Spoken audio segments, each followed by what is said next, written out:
Welcome students, this is doctor Vipul Kashyap. आज जो हम टॉपिक डिस्कस करेंगे उसका टाइटल है factor affecting the disinfectant action और डिसइंफेक्शन। ओके, तो ऐसे कौन से फैक्टर्स हैं जो आपके डिसइंफेक्टेंट जो आप यूज़ करते हैं उसके दौरान उस पर फ़र्क डालते हैं, ठीक है, या डिसइंफेक्शन जो प्रोसेस है उस पर असर डालेंगे। तो हम इसमें ये डिस्कस करेंगे, तो चलिए शुरू करते हैं। Some of factor affecting the disinfectant actions are given below. कौन कौन से फैक्टर्स हैं वो? Number 1 time of contact, number 2 concentration of disinfectant, third one is temperature, fourth one is type of organism presents, it's number and condition, fifth one is presence of organic matter and other inactivators. Next, hydrogen ion concentration. Next, formulation of disinfectant. Next, surface tension. Next, chemical structure of disinfectant. And last one is nature of surface to be disinfectants. तो ये सारे factors हैं जब आप disinfection करते हो, ठीक है। तो ये फैक्टर्स हैं, ये सारे इंपॉर्टेंट फैक्टर और इनका रोल है, इनको कंसिडर किया जाता है और इसी बेसिस पे एक डिसइंफेक्शन प्रोसेस को प्रोसीड किया जाता है। तो एक एक करके हम सबको डिस्कस करेंगे। सबसे पहला पॉइंट आपका आता है टाइम ऑफ कांटेक्ट। तो टाइम ऑफ कांटेक्ट का क्या मतलब हुआ? Micro organisms must be exposed to germicide for appropriate contact time. तो जो जर्मिसाइड है आपका, जो जर्म्स हैं उसके अगेंस्ट जो आप यूज़ करेंगे डिसइंफेक्टेंट, उनका एक अप्रोप्रिएट टाइम ऑफ कांटेक्ट होना चाहिए, ठीक है। A plot of viable count of bacterial population against time will give death or mortality rate, ठीक है। तो अगर आप प्लॉट अगर डायग्राम बनाएं, ठीक है, किसका? बैक्टीरियल की कंसंट्रेशन का और टाइम का, तो उसमें एक क्या है, टाइम जो इम्पोर्टेंट फैक्टर कंसिडर किया जाएगा, ठीक है। और खासकर which follows principle of first order of kinetics. और ये क्या है, किस प्रिंसिपल पे है ये depend? First order of kinetics. First order of kinetics क्या रिप्रेजेंट करता है? K is equal to 1/t log B upon small B, where B is equal to initial number of micro organisms, small b is equal to final number of microorganisms, and t is equal to time of viable count to fall from b to b। तो बच्चों इसका क्या मतलब हुआ? इस जो time of contact का simple मतलब ये हुआ कि आपका टाइम ऑफ कांटेक्ट जो है वो एक इम्पोर्टेंट फैक्टर है और वो डिपेंड करेगा किस पे? Principal of first order kinetics को फॉलो करेगा, ठीक है बच्चों। और इसमें जो के जो यहाँ पे रिप्रेजेंट की गई के, इसका मतलब होता है आपका major of efficiency of disinfectant. तो हम इस के वैल्यू को जानकर क्या बता सकते हैं? Measure of efficiency of disinfectant. Log value B capital का मतलब है कि इनिशियल माइक्रोऑर्गेनिज्म की कंसेंट्रेशन क्या है, और स्मॉल वी का मतलब क्या है? फाइनल नंबर ऑफ माइक्रोऑर्गेनिजम्स कितने बचे। फॉर एग्जाम्पल मान लीजिए मैं आपकी स्क्रीन पे यहाँ पे ग्राफ बनाता हूँ, ठीक है। इसमें आप लिखेंगे बैक्टीरिया की कंसंट्रेशन और ये होगा आपका टाइम, ठीक है। तो मेन जो खास तौर पर 3 टाइप के कर्व्स बनते हैं आपके, ठीक है। अगर टाइम ऑफ कांटेक्ट की बात करें तो इस तरीके से माइक्रोबियल पॉपुलेशन टाइम्स के साथ रिप्रेजेंट करेगी अपनी ग्रोथ को। एक कर्व आपका ऐसा बनेगा, ठीक है। इस कर्व को क्या रिप्रेजेंट करेंगे हम? बेसिकली ये जो आपका ऐसे बना लीनियर शेप में बना हुआ, इस जो कर्व को रिप्रेजेंट करेंगे हम फर्स्ट ऑर्डर ऑफ काइनेटिक्स से। क्योंकि क्या है बेसिकली इसमें फर्स्ट ऑर्डर ऑफ काइनेटिक्स आपका मैक्सिमम ये रिप्रेजेंट करता है कि जो आपकी कंसंट्रेशन है बेसिकली डिसइंफेक्टेंट की, वो प्रोपोर्शनल रहेगी टाइम के। जितना जितना आप कंसंट्रेशन लेते रहेंगे अपने डिसइंफेक्टेंट का, टाइम के साथ साथ जितना लॉन्ग टाइम ले जाएगा उसी तरीके से डिसइंफेक्टेंट की पॉपुलेशन भी कम होती रहेगी, ठीक है, गिरता रहेगा। देखिए ग्राफ नीचे आ रहा है, ठीक है। उसके बाद जो बच्चों दूसरा ग्राफ इसमें रिप्रेजेंट करता है मेन तौर पे एकदम से सडन डिक्रीज होना, ठीक है। पहला ग्राफ क्या था? लीनियरली चलेगा ऐसे कि भाई थोड़े थोड़े टाइम के बाद धीरे धीरे धीरे करके उनका ग्रोथ एकदम नहीं गिरेगा, धीरे धीरे करके ग्रोथ गिरेगा। मगर एक ग्राफ का रिप्रेजेंट कर रहा है डायरेक्ट एकदम से फॉल करेगा। तो उस केस में बच्चों क्या होगा? उसमें क्या होगा? रेट ऑफ किलिंग एकदम से क्या होएगी? फास्ट हो जाएगी। और इसमें क्या है basically, organism of average resistance are mainly killed. जिन ऑर्गेनिजम्स के पास एवरेज रेजिस्टेंस है, ठीक है, मतलब बहुत ज़्यादा रेजिस्टेंस नहीं है, वो एकदम से मर जाएंगे, ठीक है, इस वाले ग्राफ में। और जो पहला वाला ग्राफ है, इसमें कौन से ऑर्गेनिज्म मरेंगे, जो पॉपुलेशन सेंसिटिव है, ठीक है, वो एकदम से मर जाएगी। पहला ग्राफ क्या था, ये वाला ग्राफ था, ठीक है। ए जो ग्राफ है, जो ओबे कर रहा है आपका फर्स्ट ऑर्डर काइनेटिक को, ठीक है। ये ग्राफ आपका क्या रिप्रेजेंट करेगा कि जो सेंसिटिव पॉपुलेशन थी बैक्टीरिया की, जो थोड़े से डिसइंफेक्टेंट को नहीं झेल पा रही थी, वो इस तरीके से गिरेगी, ठीक है, टाइम के साथ साथ। जैसे जैसे टाइम बढ़ेगा और आपका परसेंटेज जो वैल्यू है माइक्रो ऑर्गेनिजम्स की, वो धीरे धीरे धीरे करके टाइम के साथ डिक्रीज होता रहेगा। दूसरा ग्राफ जो आपका बनेगा, वो रिप्रेजेंट करेगा सडन फॉल, ठीक है, ऑफ बैक्टीरियल पॉपुलेशन। तो ये बैक्टीरियल पॉपुलेशन कौन सी होगी बच्चों, जो कि बहुत ज़्यादा रेजिस्टेंट नहीं होगी, ठीक है, तो ये ऐसे रिप्रेजेंट होगी। और जो तीसरे तरीके का ग्राफ है वो कैसा बनेगा बच्चों, तीसरे तरीके का ग्राफ बनेगा सिग्मोइड शेप। सिग्मोइड शेप आपको पता है कि कैसा बनता है, एच शेप ग्राफ है, ये ऐसे बनेगा। तो ये क्यों बन रहा है एच शेप, क्योंकि इसमें क्या है बच्चों, इसमें मैक्सिमम क्या है, रेजिस्टेंट बैक्टीरिया होते हैं, ठीक है, जो मतलब कि बहुत टाइम बाद मरेंगे, विद विद क्या बोलेंगे, टाइम के साथ साथ, ठीक है, टाइम के साथ साथ जो बहुत लेट मरेंगे। यहाँ पे देखिए जो बैक्टीरिया होंगे बहुत रेजिस्टेंट होंगे, बहुत रेजिस्टेंट होंगे, मगर जैसे जैसे टाइम बीतता रहेगा और कंसंट्रेशन मेंटेन रहेगी आपके डिसइंफेक्टेंट की, तो वो टाइम के साथ साथ उनकी पॉपुलेशन घटना शुरू हो जाएगा। तो मैक्सिमम टाइम ऑफ कॉन्टैक्ट के 3 ग्राफ बनते हैं, मैंने आपको समझाया। ऑल दो आपने इसमें सिर्फ पढ़ना है, सिर्फ यही है जो थ्योरी है पढ़ने की, कि फर्स्ट ऑर्डर काइनेटिक्स से रिप्रेजेंट करते हैं इसमें, ठीक है। उसके बाद आता है बच्चों second one, concentration of disinfectant. अब कंसंट्रेशन ऑफ डिसइंफेक्टेंट भी मैटर करती है कि आप कितना ले रहे हैं, 10%, 12%, 30%, 50%, 70%, ठीक है, तो ये भी डिपेंड करती है। The relationship between the concentration and time taken to kill microorganism at a given temperature is exponential, ठीक है। तो एक्सपोनेंशियल का क्या मतलब हुआ बच्चों, इस ग्राफ का मतलब हुआ एक्सपोनेंशियली, ठीक है, कि समय के साथ साथ वो पॉपुलेशन खत्म हो जाना विद इफेक्ट ऑफ कंसंट्रेशन, ठीक है, एंड टाइम। तो उसी तरीके से क्या होगा, the relation between concentration and time taken to kill organism at given temperature is exponential and this can be expressed as, तो इसको मैथमेटिकली कैसे एक्सप्रेस करते हैं, C raise to power n t is equal to a constant where c is the concentration of disinfectant, n is equal to dilution coefficient for disinfectant, ठीक है, और t क्या है आपका, t है आपका death time. The more concentrated the disinfectant, the greater its efficiency and shorter the time necessary to achieve microbial kill। तो ये जो आपका कंसंट्रेशन ऑफ डिसइंफेक्टेंट ये बताता है कि जितनी ज़्यादा आपकी कंसंट्रेशन होगी उस उतने ही ज़्यादा आप एफिशिएंसी से किसी भी बैक्टीरिया को मार पाएंगे। फॉर एग्जांपल अगर मैं बात करूँ 70% आइसोप्रोपाइल अल्कोहल है, वो आपके कितने सेल मारता है, 10⁴ सेल मान लीजिए, वो मार देगा 5 मिनट में। क्या 70% अल्कोहल आपके 10⁴ सेल मार देगा 5 मिनट में, मगर same action is done by 3% phenol. अब यही सेम एक्शन 3% फिनॉल करेगा, मगर कितने टाइम में, 2 से लेके 3 आवर्स। तो आप देख लिए आपका टाइम बच रहा है, यहाँ देख सकते हैं ना आपकी टाइम बच रहा है।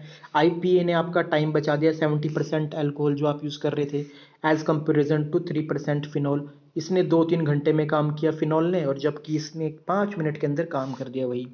उसके बाद बच्चों आता है आपका टेम्परेचर। तीसरा जो फैक्टर है वो है आपका temperature. An increase in temperature of bactericide increase the velocity of bacterial reaction। तो जैसे जैसे आप टेम्परेचर बढ़ाएंगे आपका डिसइंफेक्टेंट है बहुत अच्छे तरीके से काम करेगा, ठीक है, but too great in increase in temperature cause disinfectant to degrade. अगर आप बहुत ज़्यादा टेम्परेचर बढ़ा दिया तो वो भी गलत चीज़ है, उससे आपका डिसइंफेक्टेंट डिग्रेड हो सकता है। Hence we can weak the hence can weak the activity of disinfectant. इस तरीके से आपकी डिसइंफेक्टेंट की एक्टिविटी कम हो सकती है अगर आप बहुत ज़्यादा टेम्परेचर बढ़ाएंगे। ठीक है, it's relation with temperature is theta T2 minus T1 is equal to K2 divided by K1 where K1 and K2 are reaction velocity at temperature T1 and T2 and theta is temperature coefficient। तो ये mathematical equation है, justified किया गया है, वो आपके सामने screen पे है, गिवन है, जिसमें से K1 K2 क्या है, रिएक्शन वेलोसिटी एट टेम्परेचर, किस टेम्परेचर पे है ये रिएक्शन वेलोसिटी, T1 और T2 पर, एंड थीटा क्या है आपका टेम्परेचर कोफिशिएंट। तो टेम्परेचर का रिलेशन मैंने आपको बता दिया कि अगर बहुत ज़्यादा टेम्परेचर भी नहीं ले सकते, एक जस्टिफाइड टेम्परेचर है, उसी टेम्परेचर पे आपका डिसइंफेक्टेंट अच्छे तरीके से काम करेगा, मगर अगर ज़्यादा टेम्परेचर बढ़ाया तो आपका डिसइंफेक्टेंट खराब होने के चांसेस रहेंगे और इसीलिए माइक्रोबियल एक्टिविटी कम हो सकती है आपकी। उसके बाद आता है बच्चों टेस्ट माइक्रो ऑर्गेनिजम्स। ठीक है, the type of organism, number and condition all effect the disinfectant action. ठीक है, अब जिस माइक्रो ऑर्गेनिज्म के अगेंस्ट आप अपना डिसइंफेक्टेंट यूज कर रहे हैं उसकी प्रवृत्ति कैसी है, कि वो कैसा है, तो वो भी डिपेंड करता है। ठीक है, it can be seen that most vegetative bacteria with exception of acid fast bacilli, जो मैक्सिमम वेजिटेटिव बैक्टीरिया होते हैं ना, बताया था ना आपको वेजिटेटिव बैक्टीरिया, एक होता है स्पोरिक, एक होता है वेजिटेटिव। तो वेजिटेटिव बैक्टीरिया सबको बोलते हैं जो कॉमन जनरल है। ठीक है, विद अगर एक्सेप्ट करें, एक्सेप्शन है कि इसमें वेजिटेटिव में एसिड फास्ट बेसिलाई, ठीक है, are readily kill by most of chemical disinfectant. तो एसिड फास्ट बेसिलाई को छोड़ के जितने भी वेजिटेटिव बैक्टीरिया हैं वो ज़्यादातर केमिकल डिसइंफेक्टेंट से मर जाते हैं। ठीक है, मैक्सिमम स्पोर्स आर रेजिस्टेंट। आपको पता है स्पोर्स रेजिस्टेंट होते हैं, क्यों होता है रेजिस्टेंट, क्योंकि उनके पास स्पोर कोट होता है और कोर्टेक्स होता है। ठीक है, maximum gram negative bacteria resistant होते हैं। अब ग्राम नेगेटिव बैक्टीरिया भी कहीं रेजिस्टेंट होते हैं, क्यों होते हैं, क्योंकि उनके पास आउटर मेम्ब्रेन होती है।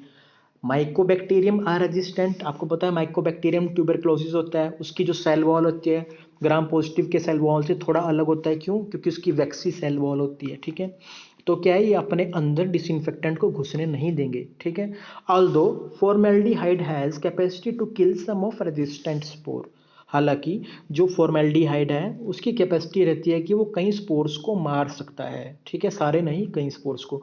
तो हमने इसमें देख लिया ना कि अलग अलग जो माइक्रो ऑर्गेनिजम्स हैं उनकी एक्टिविटी से भी फर्क पड़ता है।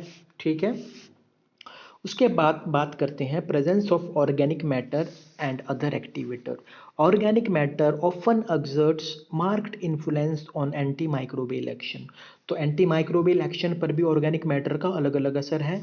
Organic matter in form of serum, blood, pus और fecal can interface microbial activity in two ways. कैसे कैसे, ये जो ऑर्गेनिक मैटर है जो मैंने आपको बताया को क्या क्या है, वो सीरम है, ब्लड है, पस है या फीकल सेल्स हैं, कुछ भी है, ये क्या है, एंटी माइक्रोबियल एक्टिविटी। आप मान लीजिए कोई डिसइंफेक्टेंट यूज कर रहे हैं किसी सेल में, अगर ये चीजें हुई तो उनसे भी क्या है, एक्टिविटी पे फर्क पड़ेगा। कैसे, first is the formation of less active germicide. इनकी इंटरेक्शन हुई, मान लीजिए कोई सेल है और इन सेल में ये चीज़ें हैं, मान लीजिए ब्लड, पस, फीकल या कुछ भी ऐसा ऑर्गेनिक मैटर है, तो क्या हुआ, इनके कांटेक्ट से जो जर्मिसाइड जो बनना था, आपका जो प्रोडक्ट बनने थे वो नहीं बन पाएगा, अब वो लेस एक्टिव होगा। ठीक है, फॉर एग्जाम्पल अब देख लीजिए हाइपोक्लोराइड एंड फॉर्मेल्डिहाइड, इनकी बात करें, reacts with extra cellular proteins which cause reduction in bacterial activity. हम हाइपोक्लोराइड और फॉर्मल्डिहाइड आपको पता है डिसइंफेक्टेंट यूज़ करते हैं। ठीक है, अब मान लीजिए हमने इसको सेल के अंदर यूज़ किया, ये सेल के अंदर गया, अब क्या होंगे, कई बार एक्स्ट्रा सेलुलर प्रोटीन होंगे सेल के पास। ठीक है, या कुछ भी हो सकता है, या यहाँ पे पस बनी है मान लो, या फिर आपका कुछ भी कंपोनेंट है, उसके कारण ये इंटरेक्ट कर जाते हैं। ये जब इनसे इंटरेक्ट करेंगे, ये हाइपोक्लोराइड या फॉर्मल्डिहाइड, अब ये क्या होगा, ये इनकी कैपेबिलिटी रिडक्शन, जो बैक्टीरियल पोटेंसी है वो कम हो जाएगी, मारने की क्षमता। ठीक है, जो आपके अंदर जर्म्स होंगे ना सेल के अंदर, उनको मारने की क्षमता कम हो जाएगी, क्यों, क्योंकि ये पहले से इंटरेक्ट कर चुके हैं इन कंपोनेंट से, ऑर्गेनिक मैटर के कंपोनेंट से, इसलिए। उसके बाद आता है बच्चों आपका pH. An increase in pH improve anti microbial activity of some disinfectants. अब पीएच है, अगर पीएच बढ़ रही है, मान लीजिए हमने पीएच बढ़ा दी किसी मीडियम में या किसी सेल में, तो कई ऐसे डिसइंफेक्टेंट हैं जिनके लिए अच्छी बात है, वो इफेक्टिवली काम करेंगे। कौन कौन से हैं? ग्लूटाराल्डिहाइड हो गया, क्यूएसी हो गया। क्यूएसी बोले तो क्वाटरनरी अमोनिया कंपाउंड्स होते हैं बेसिकली ये। तो इनकी एक्टिविटी और निखर के आएगी, बहुत अच्छा काम करेंगी। पर कई ऐसे भी आपके डिसइंफेक्टेंट्स हैं जिनकी एक्टिविटी कम हो जाएगी। कौन कौन से हैं? फिनॉल, हाइपोक्लोराइड्स और आयोडीन। ठीक है, इनकी एक्टिविटी कम हो जाएगी अगर पीएच बढ़ेगी। तो हमको पीएच का भी ध्यान रखना है जब हम अपना डिसइंफेक्टेंट बना रहे हैं। ठीक है, उसके बाद बच्चों आता है आपका relative humidity. Relative humidity is single most important factor influencing the activity of gaseous disinfectant. ठीक है, तो गैसियस डिसइंफेक्टेंट है, ठीक है, उनके लिए सबसे बड़ा फैक्टर कौन सा है? Relative humidity.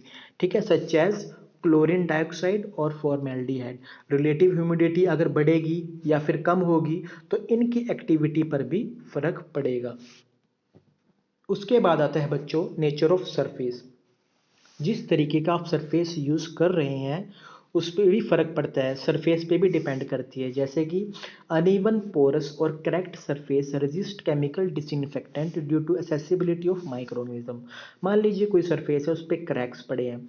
अब क्रैक्स पड़ने में क्या है, उस क्रैक के अंदर भी तो बैक्टीरिया चले गए, और ऐसे भी तो हो सकता है कि आपका डिसइंफेक्टेंट उन क्रैक्स के अंदर ना जा पाए।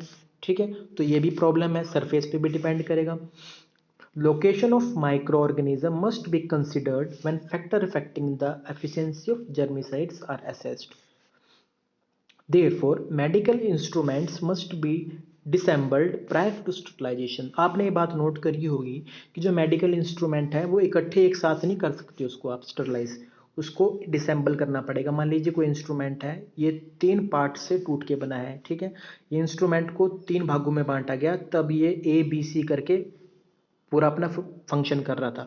जब मुझे इसकी स्टरलाइजेशन करनी होगी तो क्या करना होगा? ए को भी खोलना पड़ेगा, बी को भी खोलना पड़ेगा, सी को भी खोल के अलग अलग पैक करके स्टरलाइज करना पड़ेगा, तब ये इफेक्टिवली स्टरलाइज होंगे, वरना नहीं होंगे। ओके, उसके बाद आता है बच्चों फॉर्मुलेशन ऑफ डिसइंफेक्टेंट। आप डिसइंफेक्टेंट बना रहे हो, उसकी फॉर्मुलेशन कैसे कर रहे हो वो भी डिपेंड करता है। Correct formulation is important for effective use of disinfectant. For example, chlorhexidine and some quaternary ammonia compounds are prepared in alcoholic formations. ठीक है, अल्कोहलिक फॉर्मुलेशंस में बनती है क्लोरोहेक्सिडीन और कई quaternary ammonia compound. Phenols are low soluble in water. Phenol की solubility water में कम होती है, इसलिए इसको किसमें बनाया जाएगा? मोर कंसनट्रेटेड सॉल्यूशन में बनाया जाता है। आयोडीन की अगर बात करें, iodine is insoluble in water but dissolve in alcohol. ठीक है, तो आयोडीन जो है पानी में कम घुलता है एज कंपेरिजन टू अल्कोहल। तो किस में घोल रहे हैं आप डिसइंफेक्टेंट को, किस तरीके से बना रहे हैं, वो भी डिपेंड करता है आपका, ठीक है, डिसइंफेक्टेंट की एक्टिविटी पे। उसके बाद आता है बच्चों chemical structure of disinfectant. Substitution of alkyl chain up to 6 carbon length in para position of phenolic OH group and halogen in para position increase the antimicrobial activity. As this condition they have more water soluble activity.